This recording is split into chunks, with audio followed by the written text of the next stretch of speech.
Hello everyone, আমি জবা। আমার এই ছোট্ট সংসারে তোমাদের অনেক অনেক স্বাগত। তো তোমরা সবাই কেমন আছো? আশা করি তোমরা সকলেই ভালো আছো।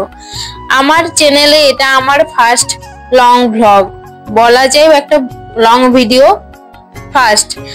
আমি আগেও এর আগেও দু একটা ট্রেন্ডিং ভিডিও আমি আপলোড করেছি, কিন্তু ফার্স্ট ব্লগ যদি বলা যায় এটাই আমার চ্যানেলে ফার্স্ট ব্লগ। তো যাই হোক, সকালের কাজকর্ম সব করে নিচ্ছি। তো যেমনটা যেমন থাকে, সকালবেলা ঘুম থেকে ওঠার পর ব্রাশ করে নিয়েছি, দিয়ে তারপর আর কি বিছানাপত্রগুলোকে তুলে নিলাম, সবকিছু গুছিয়ে রাখলাম। দিয়ে জানালাটা একটু দেরি করে খুলে, না হলে না প্রচুর মশা ঢোকে। তো ঘরটা ভালো করে পরিষ্কার করে নিচ্ছি, মানে মুছে নিচ্ছি। দিয়ে তারপর ভাবলাম এবার মুড়ি খাবো, তার জন্য আলু সেদ্ধ হতে দিয়েছি। তো আলু সেদ্ধ হতে শুধুই কেন দেবো, যেহেতু আমরা ডাল করব দুপুর বেলায়, তাই ভাবলাম ডাল আর আলু একসাথে সেদ্ধ হতে দিই। তাই ভালো করে সবগুলোকে ধুয়ে নিয়েছি, তারপর প্রেসার কুকারে সবগুলোকে বসিয়ে দিলাম নুন হলুদ দিয়ে। তো ওইটা সেদ্ধ হতে হতে আমি এবার দুপুরে যে সবজিগুলো রান্না হবে সেগুলোকে আগে কেটে রাখবো। তো দুপুরে সবজি রান্না, যেহেতু আমার কাছে সবজি আজকে বেশি কিছু ছিল না, যে কটা ছিল, যেমন ভেন্ডি ছিল, পটল ছিল আর আলু, আর আমি যে ছাঁচি পেঁয়াজ হয় সেই ছাঁচি পেঁয়াজের আজকে একটা নতুন রেসিপি করব একদম আমার মতো করে। আমিও দেখতে চাই যে রান্নাটা কিরকম হয়, আমিও কোনোদিন খাইনি। তো যাই হোক, ওগুলোকে আমি কেটে নিয়েছি, যেহেতু পেঁয়াজটা কাটতে একটু অনেকটা লেট হবে। তারপর আর কি স্নান করে ঠাকুরকে জল দিয়ে এবার আমি রান্নাটা, হ্যাঁ তার আগে তারপর মুড়ি খেয়েছিলাম, দিয়ে তারপর এই যে রান্নাটা চাপিয়ে দিয়েছি। তো ওদিকে ভাত হচ্ছে আর এদিকে ডালটাও আমি সাঁতলে নিয়েছি। দিয়ে এদিকে যে পেঁয়াজের রান্নাটা করব সেটার জন্য আজকে সমস্ত কিছু তৈরি করছি। তো পেঁয়াজটার মধ্যে নুন হলুদ ভালো করে মাখিয়ে দিলাম। দিয়ে তারপর এটার মধ্যে যেটা দেবো সেটা হচ্ছে বেসন। তো বেসনটা দিয়েও এটাকে ভালো করে মেখে আমি একটু ঢেকে রেখে দেব। তারপর সাদা তেলে আর কি এটাকে ভাজতে হবে। এদিকে ডালটা আমার হয়ে গেছে, তো ডালটা আমি প্রেসার কুকারটাতে ঢেলে নিচ্ছি। তারপর কড়াটা ভালো করে ধুয়ে ওর মধ্যে আমি সাদা তেলটা দিয়ে দিলাম।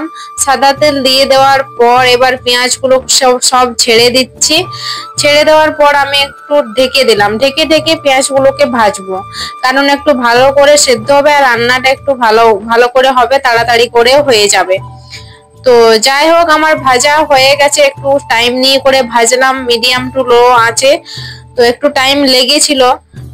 তো যাই হোক, আমার ভাজা হয়ে গেছে। তারপর এই রান্নাটাতে আমি যে মশলাগুলো ব্যবহার করব সেগুলো হচ্ছে আদা রসুন বাটা, কাঁচা লঙ্কা, কালো জিরে, গুঁড়ো হলুদ আর জিরে গুঁড়ো, হ্যাঁ আর একটা টমেটো আর মেথি পাতা, এগুলো দিয়েছিলাম। তো আমার এবার যখন পেঁয়াজটা ভাজা হয়ে গেছে, তারপর আমি কড়ার মধ্যে সর্ষের তেল দিলাম, সর্ষের তেলের মধ্যে কালো জিরে ফোড়ন দিয়েছি। তারপর আদা রসুনটাকে দিয়ে একটু ভালো করে ভেজে জল দিয়ে দিলাম। তারপর ওটাকে ভালো করে কষতে হবে, বেশ ভালো করে দিয়ে। আর হ্যাঁ, ভুলে গেছি, টমেটোটা দিয়েছিলাম। টমেটোটা দিয়ে একসঙ্গে খুব ভালো করে কষে নিলাম। ওটাও আমি ঢেকে ঢেকে রান্না করেছিলাম যাতে টমেটোটা তাড়াতাড়ি করে গলে যায়। তো যাই হোক, ওইভাবে রান্না করতে করতে তারপর আমি জল দিয়ে দিলাম। জল দিয়ে দেওয়ার পর তারপর দিয়ে দিলাম হলুদ গুঁড়ো আর জিরে গুঁড়ো আর নুন দিয়েছিলাম। তারপর ভালো করে যখন ফুটে গেছে, তো আমি রান্নাটা, হ্যাঁ বলে দিচ্ছি, অনেকটা ঢেকে ঢেকে করছিলাম আর বেশ বেশ একটু টাইম লেগেছিল। তো তারপর জল দিয়ে দিলাম। জলটা যখনই ফুটে গেছে, দিয়ে তারপরে ভেজে রাখা বেসন পেঁয়াজটা আমি ওটার মধ্যে দিয়ে দিলাম। তো তারপর একটু বেশ ভালো করে মাখা মাখা করে আর একটু কষে নিতে হবে। কষা হয়ে গেলে রান্নাটা হয়ে গেছে। দিয়ে আমি ওটা বাটির মধ্যে ঢেলে নিলাম। দিয়ে ওর মধ্যে আমার ভাতটাও হয়ে গেছিল, ভাতটাকেও নামিয়ে নিয়েছিলাম, কিন্তু সব তো আর ভিডিওর মধ্যে দেখানো হচ্ছে না। এমনিতেই ভিডিওটা অনেকটা লং হয়ে গেছে।